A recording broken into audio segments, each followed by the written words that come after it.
자, 그럼 먼저 우리 박노정 지휘부님의 단영을 하도록 하겠습니다. 네, 이재명 후보님 그리고 함께해 주신 여러 의원님, 민주당 관계자 여러분, 바쁘신 일정 가운데도 더불어민주당 대선 후보 선출 후 저희 SK하이닉스를 가장 먼저 찾아주셔서 진심으로 감사드리며 무엇보다 이재명 후보님의 더불어민주당 대선 후보 확정을 축하드립니다. 후보님께서는 최근 경기도 반도체 메가 클러스터 공약 발표를 비롯해 반도체 산업에 항상 많은 관심을 보여주고 계셨는데, 후보님의 경기도지사 시절 큰 관심과 지원을 바탕으로 출발했던 SK하이닉스의 용인 반도체 클러스터는 2027년 첫 생산을 위해 차근차근 계획대로 건설 중에 있으며 이를 매우 감사하게 생각합니다. 한국경제는 올해 1분기 마이너스 0.2%의 역성장 충격과 함께 미국 관세로 인한 영향은 하반기부터 본격적으로 반영될 것이라는 어두운 기로에 서 있습니다. 하지만 이러한 역성장 쇼크 속에서도 SK하이닉스가 어닝 서프라이즈를 달성할 수 있었던 역설적인 상황은 우리 경제의 회복과 성장을 위해 어떤 부분에 집중해야 할지 시사점을 던져준다고 생각합니다. 이제는 반도체 산업의 성패가 국가적 생존의 문제가 되었다고 해도 지나치지 않을 정도로 반도체는 전 산업의 기본 인프라로 자리매김하고 있으며, 더 나아가 글로벌 경제 질서의 경제 안보와 경제와 안보 패러다임과도 직결되어 있습니다. 특히 최근 AI 산업의 급성장과 함께 고대역폭 메모리 HBM과 같은 첨단 메모리 솔루션의 중요성이 크게 부각되고 있는 상황에서 SK하이닉스는 엔비디아, TSMC를 비롯한 글로벌 주요 기업들과 긴밀히 협력하며 AI 기반 차세대 산업 생태계 구축에 핵심적 역할을 수행하고 있습니다. 이러한 성과에는 SK 최태원 회장님의 리더십 아래 모든 SK하이닉스 구성원들이 하나가 되어 지속적인 기술 혁신과 과감한 투자를 통해 가능했던 결과이기도 합니다만, 반도체 산업의 경쟁력 제고를 위해 힘써주신 국회와 정부 등 주변의 도움 또한 큰 힘이 되었습니다. 최근 대한상의에서는 팹 1기를 건설할 경우 생산 유발 효과는 15.6조 원, 취업 유발 효과는 6.1만 명에 달하며 반도체 산업에 정부가 5.5조 원을 지원할 경우 GDP가 7.2조 원 추가 상승한다는 연구 결과를 발표한 바 있습니다. GDP가 추가 상승함에 따라 국세 수입도 증가하여 5년 안에는 정부 지원금이 모두 회수 가능할 것으로 조사돼 장기적으로 재정 부담에 대한 우려도 크지 않을 것으로 전망하고 있습니다. 우리나라를 비롯한 세계 각국이 반도체를 비롯한 AI, 첨단 전략 산업의 경쟁력 확보에 사활을 걸고 있는 것도 이러한 국가적 성장 효과를 기대하고 있기 때문일 것입니다. 특히 성장이 멈추는 순간 곧 추락하게 되는 위기 상황 속에서 국가와 기업이 자전거의 두 바퀴처럼 함께 힘을 모아 반도체 선도 국가를 만들어야 한다는 절박함이 더욱 커지고 있습니다. 오늘 방문해 주신 이재명 후보님, 의원님들, 그리고 민주당 관계자분들과 함께 반도체 선도 국가로서의 경쟁력을 갖추기 위한 지혜를 모을 수 있기를 기대합니다. 후보님께서 국가 경제 성장의 핵심 인프라인 반도체 팹, 특히 저희 SK하이닉스를 찾아주신 것에 다시 한번 감사드리며 미래를 위한 많은 아이디어를 얻으실 수 있는 시간이 되셨으면 좋겠습니다. 감사합니다.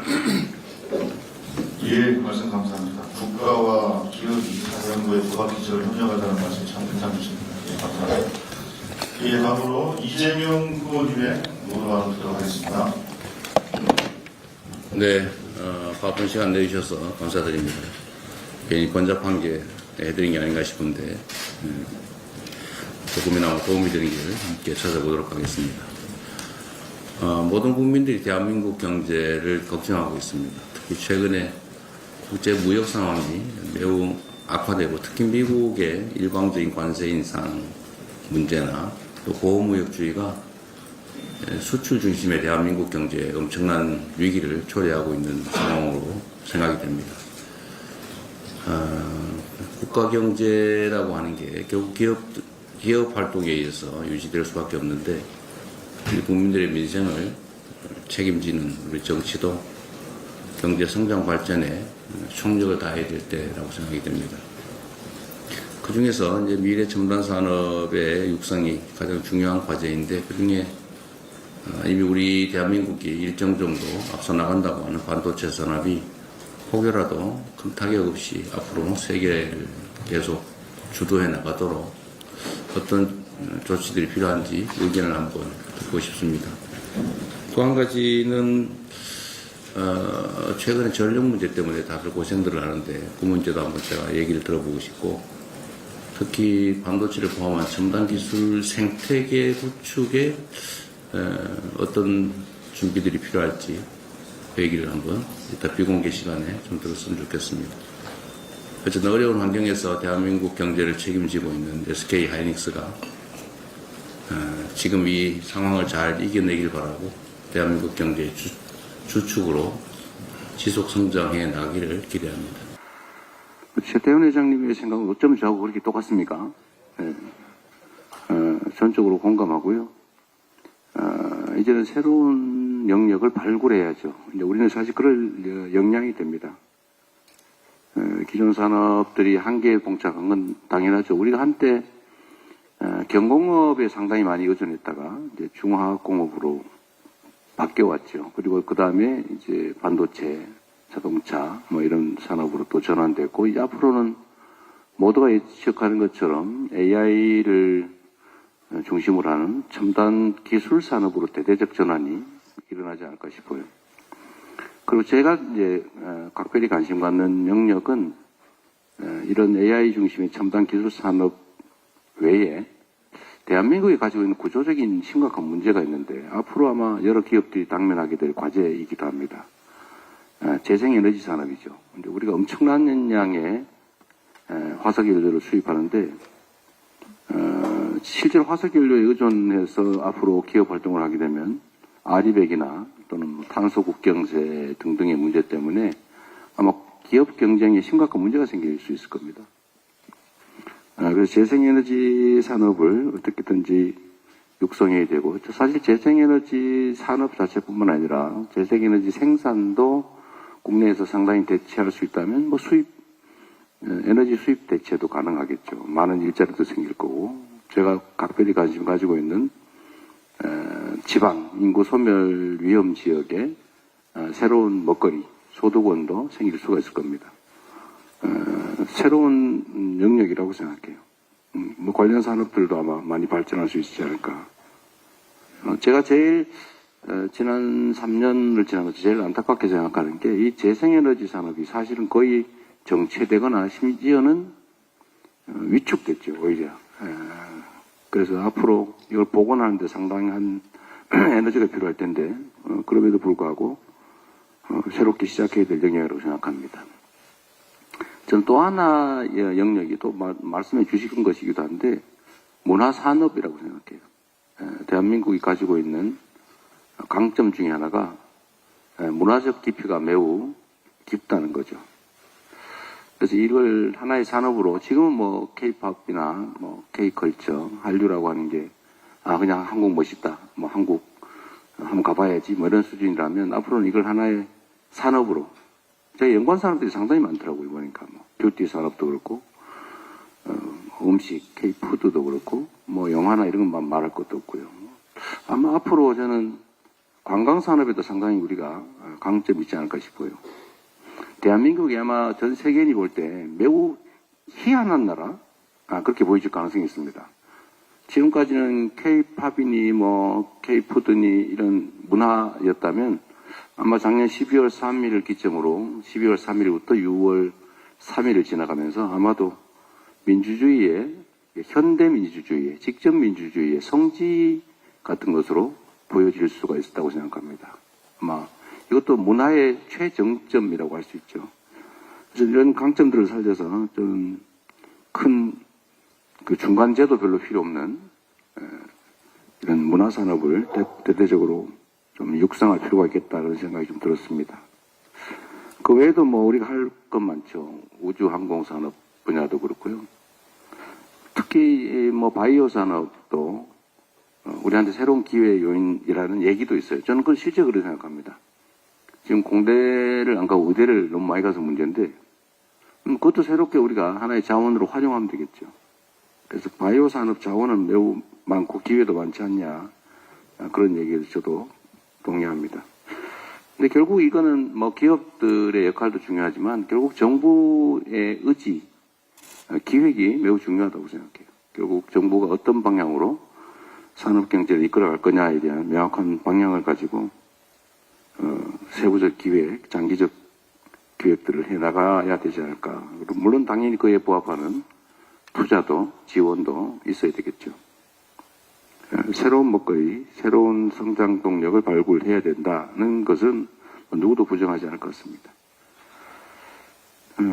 내수 진작을 위해서 그러니까 지금은 이제 3D 영역의 노동자들이 주로 유입되고 있는데, 외국인 노동자들이. 고급 노동자들, 이민 또는 유입을 장려할 필요가 있다는 점에 저희도 동의합니다. 근데 문제는 이게, 국내의 고용 문제하고 충돌하기 때문에 사실 어느 정도의 공감대가 좀 형성될 필요는 있지 않을까 싶은데, 저출생, 인구 감소의 추세로 들어갔기 때문에 불가피하다, 그런 생각도 듭니다. 저는 연합 대응 체계가 필요하다는 점에 대해서도 전적으로 공감합니다. 지금 미국의 통상 외교 정책이 지금 각계격파 전략이기 때문에, 그리고 매우 좀 거칠고, 그래서 우리가 대응할 때 각 국가가 또 각 개별 기업들이 각 산업 분야가 따로따로 대응하면 전부 다 각계격파 당할 가능성이 많죠. 국내에서 당연히 연합해야 되는 것, 즉 기업도 또 정부도 연합해야 된다. 힘을 합쳐야 된다. 그리고 공통의 전략을 수립해서 함께 시행해야 된다. 이 점은 당연하고요. 근데 이게 국가 단위만으로도 개별 국가들이 지금 겪는 어려움이 모든 국가들이 겪는 어려움이기 때문에, 그런 면에서 보면 이해관계가 비슷한 인근 국가, 예를 든다면 아까 말씀하신 대로 일본과 같은 국가들과 공동 대응이 필요하다는 점도 공감합니다. 미리 준비를 좀 해야 될 것 같습니다. 그리고 소프트머니 아까 말씀하신 부분은 제가 미리 말씀드렸고요. 정말 제가 말씀을 들어보니까 제가 생각한 거고 너무 일치해서 제가 언제 한번 짰던가 그런 생각이 들었습니다. 우리 유진 회장님도 말씀 주신 것들 보면요. 지금 저성장 사회가 됐는데 어쨌든 구조적 문제라는 점은 저희가 동의하고, 새로운 성장 동력을 발굴해야 한다는 점도 전적으로 동의합니다. 기존 산업에 대한 산업 전환이 필수적이겠죠. 그러려면 당연히 노동 전환도 필요하고, 또 저는 전통 산업들 중에 우리가 제조 역량이 좀 뛰어나기 때문에 우리가 AI 첨단 산업을 새로 발굴하는 것도 중요하지만, 일부에서 얘기하는 것처럼 제조업에 AI를 좀 도입하는 거, 그게 우리는 모방이나 이런 추격에는 아주 뛰어난 실력을 갖고 있기 때문에 제조 AI에 좀 주력할 필요가 있지 않을까. 그것도 새로운 기회가 되지 않을까, 그런 생각이 좀 들었습니다. 그리고 규제 개혁 말씀도 얼핏 해주셨는데, 저도 그 점을 동의합니다. 저도 행정을 한 10몇 년 이렇게 해보면, 사실 우리가 이제 행정을 할 때는 주로는 공급자의 입장에 있죠. 그러니까 뭔가 제공하는 쪽에. 근데 이게 수요자, 아니 받는 쪽 입장에서 보면, 저걸 왜 저렇게 하지? 이런 경우가 참 많습니다. 이렇게만 하면 훨씬 더 나을 텐데, 이거 말고 이걸 하면 더 나을 텐데, 이런 게 참 많죠. 아마 여러분도 많이 느끼실 겁니다. 근데 이게 공급자와 수요자가 연결이 잘 안 돼요. 관료적이기 때문에 그렇죠. 말 붙이기도 어렵고, 또 꼭 부탁하는 것 같고. 근데 실제로는 이제 행정의 방향을 완전히 바꿔야 됩니다. 아마 여러분들은 기업 운영을 하기 때문에 제가 드리는 말씀은 너무 쉽게 이해할 거예요. 언제나 고객 입장에서, 소비자 입장에서 여러분 생각하잖아요. 레드팀도 구성해놓고. 근데 행정은 잘 그런 게 안 되죠. 권위적이어서 그렇습니다. 그리고 지금까지 너무 편하게 살았죠. 근데 이걸 좀 바꿔야 된다. 수요자 입장에서 뭐가 필요한지를 여러분들이 만들어서 제시하고, 그걸 채택할지 여부야 물론 당연히 공급자 측의 권한이긴 하지만 이 기회를 정말로 많이 늘려야 됩니다. 예, 그야말로 소통해야죠. 소통하고 수요자 중심으로 현장 중심으로 바꿔야 된다. 그래서 그 말씀을 드리고 그것만 해도 아마 현장에서 겪는 어려움이 참 많이 해소될 겁니다. 제가 경기도에 있을 때도 그 생각을 했는데 전 정부도 그래야 된다고 봐요. 뭐 인가를 하나 받으려면 이 부서 가면 저 부서 가라 그러고 저 부서 가면 저 부서 가라 그러고 또 뭐 저쪽 딴 데 가서 이거 해와라 그러고 저기 가면 또 이거 해와라 그러고 이게 사실은 공급자 입장에서는 그거 당연하니까 우리는 칸을 쳐놓고 있으니까 당연하다고 생각하지만 수요자 입장에서는 이해가 안 되는 거죠. 똑같은 도지사 밑에 있는 그 부하들인데 왜 자꾸 이렇게 저렇게 뺑뺑이를 돌리지? 이런 생각을 하죠.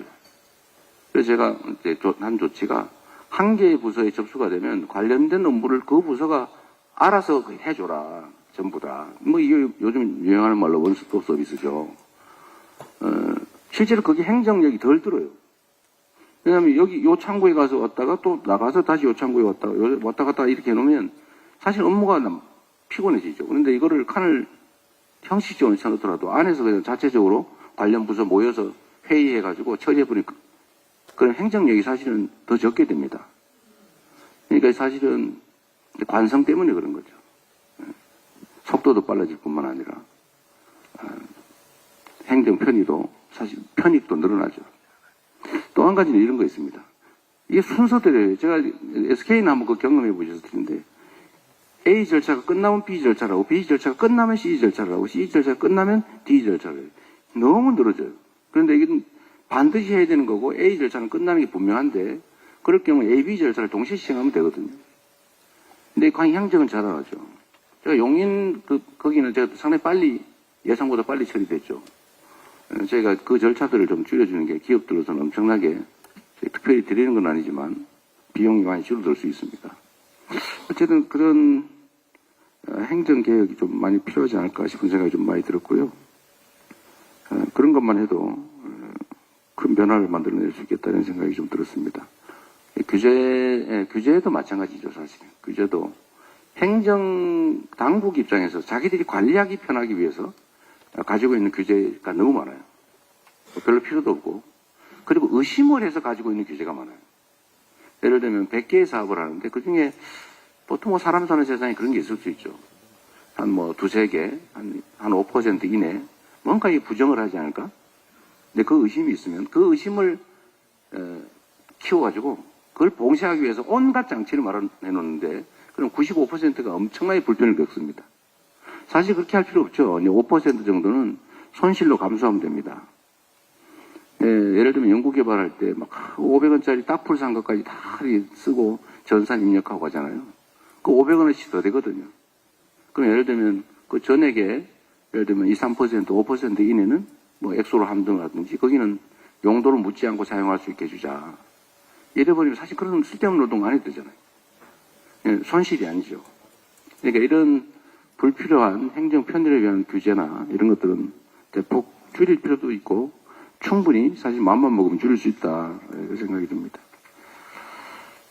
손경식 회장님은 이 말씀 자주 하셔서 제가 좀 그런데 주로는 이제 손 회장님은 아마 소속 기업들이 그러니까 이 말씀 많이 하시는 것 같아요. 정년 연장 문제, 노동시간 문제. 사실은 이 얘기하면 또 뭐 정치적 논쟁이 발생하니까 이거는 아예 말을 하지 말든지 언론인들 음대서 하라고 지금 작업을 해가지고 아까 비공개로 해놨던 것 같아요. 근데 이게 뭐 얘기한다고 해서 없어집니까? 그러면 뒤에서 몰래 했더라 이렇게 얘기할 텐데 세상에 비밀이 없죠.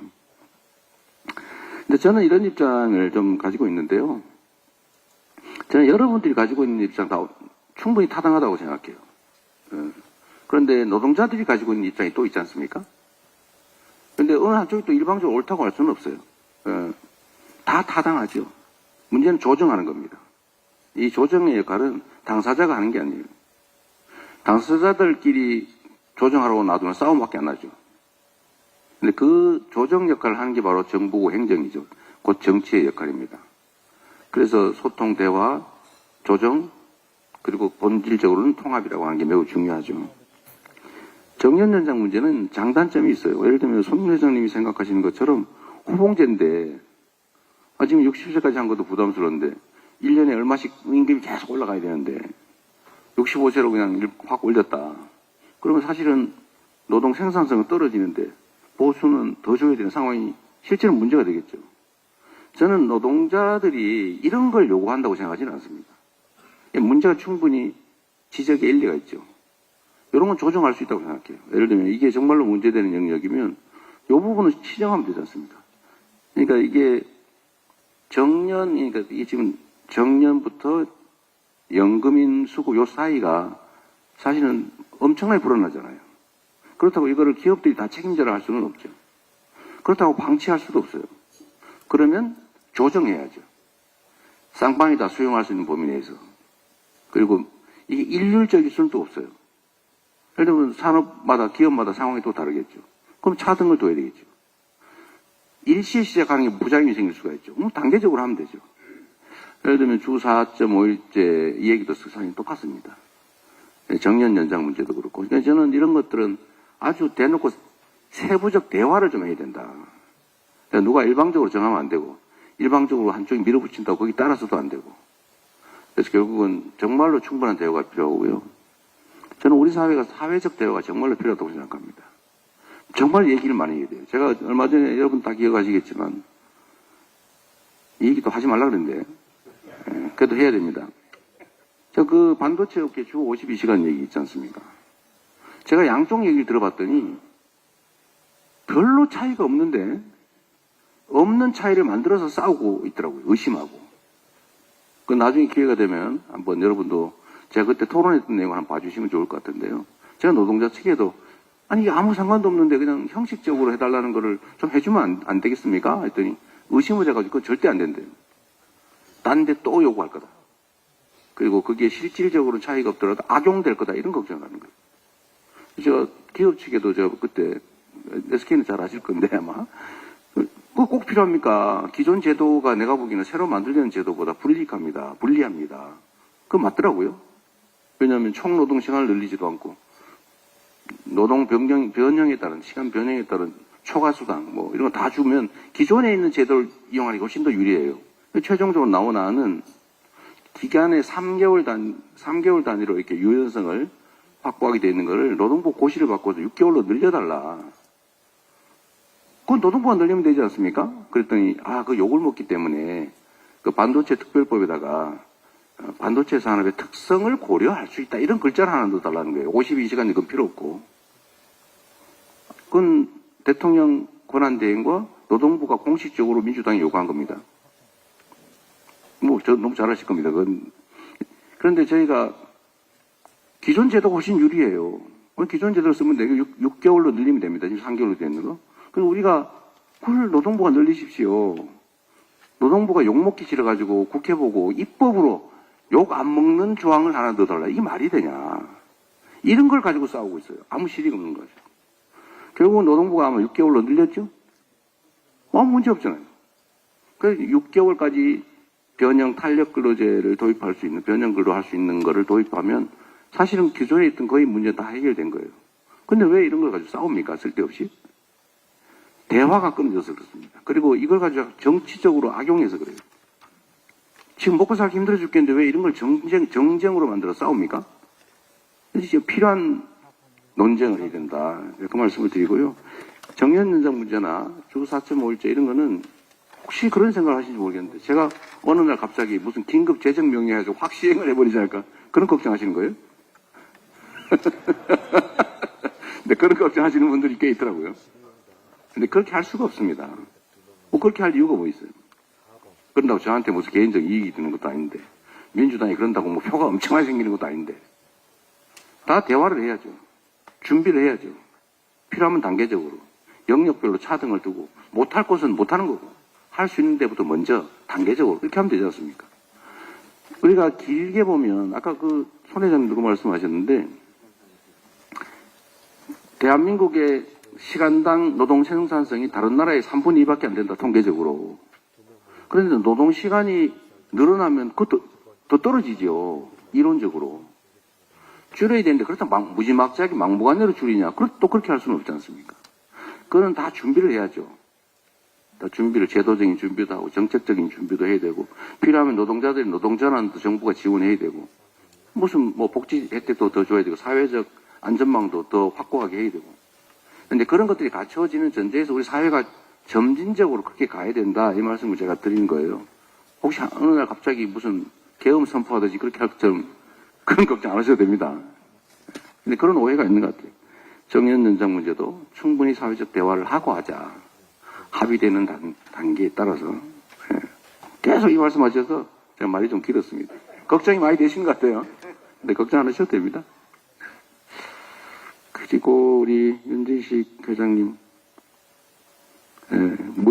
내가 대한민국은 수출국가, 통상국가인데 어쨌든 수출 문제가 심각하죠. 심각하고 최근에는 이제 국제 무역 환경이 나빠지니까 우리 기업들이 매우 어려운 상황인 것 같습니다. 특히 이 무역하고 외교는 사실 거의 동전의 양면 같은 거죠.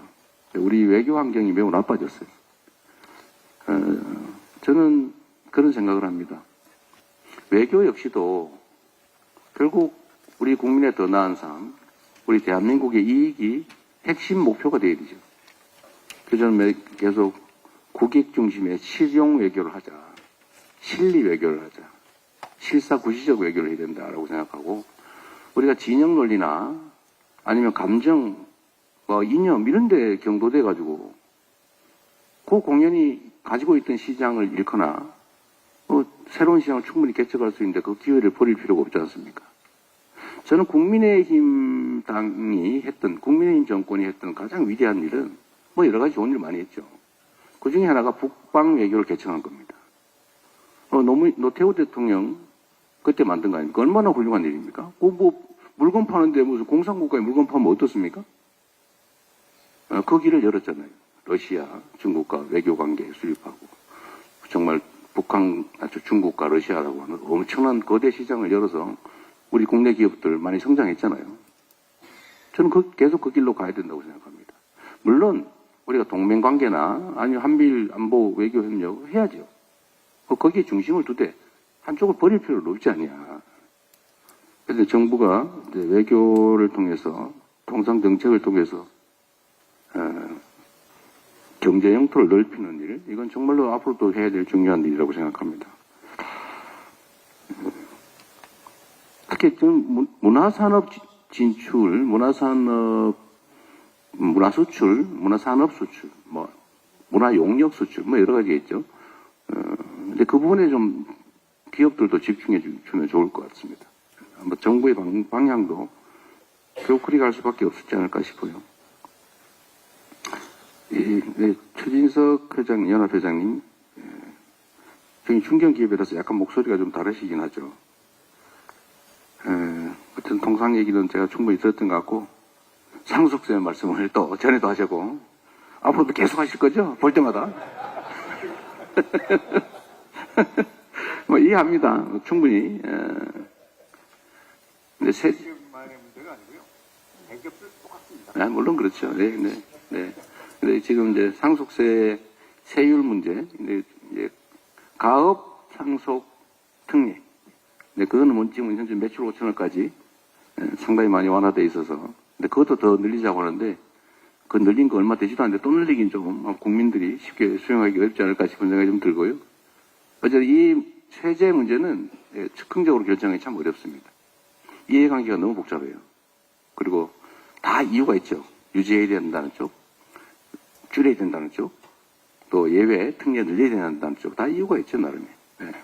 그러나 이게 또 많은 사람이 생각 다른 온갖 5천만 명이 사는 대한민국이기 때문에 어쨌든 대화도 많이 하고 협의도 많이 해서 또 조금씩 개선해 나가야 되지 않을까 싶고요. 어쨌든 대기업 전체까지 관계된 상속세 문제는 어쨌든 참 큰 사회적 의제인 것 같습니다. 계속 서로 노력해 보기로 하고요. 다만 한 가지는 제가 말씀을 좀 드리고 싶은 게 있습니다. 이것도 하지 말라고 했는데. 근데 저는 그런 생각이 들어요. 예를 들면 대한민국의 예를 들면 100대 대기업 중에 신규 창업한 대기업 비율이 얼마나 되나요? 예를 들면 미국 미국 내 100대 대기업 중에 신규 창업한 비율이 얼마나 되냐. 이제 이런 것도 좀 고려는 해봐야 된다고 생각합니다. 물론 나쁘다는 뜻은 아니에요. 그 사회 문화의 차이일 수도 있죠. 예를 들어 미국 같은 경우 기업 상속 안 받고 나는 자유롭게 살래, 상속 안 받을래 이런 문화도 많지 않습니까? 뭐 좀 다를 수 있죠.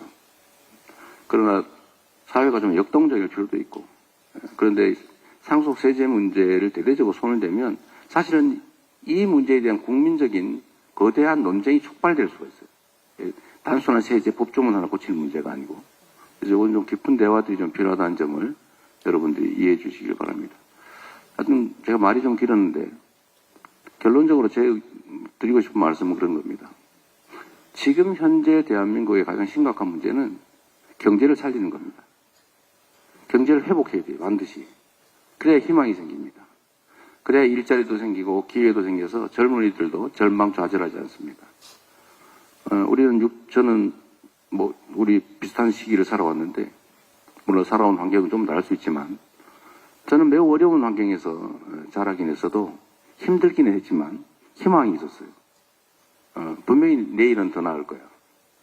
또 그 후에도 마찬가지죠. 내 자식들은 나보다는 더 나은 삶을 살게 될 거야. 이렇게 믿고 살아왔습니다. 근데 지금은 우리 자식 나보다는 더 힘들 텐데 어떡하지? 내 미래는 더 암울할 텐데 어떡하지? 이렇게 됐어요. 근데 이 문제의 가장 근본적인 이유는 뭐냐면 성장이 정체됐기 때문에 그렇습니다. 성장이 계속 지속적으로 성장하는 사회였다면 이러지 않았겠죠. 근데 지금은 성장이 계속 정체되지 않습니까? 드디어 지금 몇 년 만입니까? 마이너스 성장한 게. 거의 정상적으로 온다면 거의 처음 아닙니까? 심각하죠. 근데 이 성장을 회복하는 일, 그리고 일시적 회복이 아니라 지속적으로 성장하는 길은 대한민국의 5천만 우리 국민들이 정말로 희망을 가지고 대한민국 국민이라는 자부심을 가지고 미래 우리 자식들까지 나아 기르겠다는 희망 가지고 살 수 있는 유일한 길은 경제가 지속적으로 성장하는 거예요. 기회가 지속적으로 추가로 생겨나야죠. 그리고 그 중심에는 어쨌든 기업이 있을 수밖에 없습니다.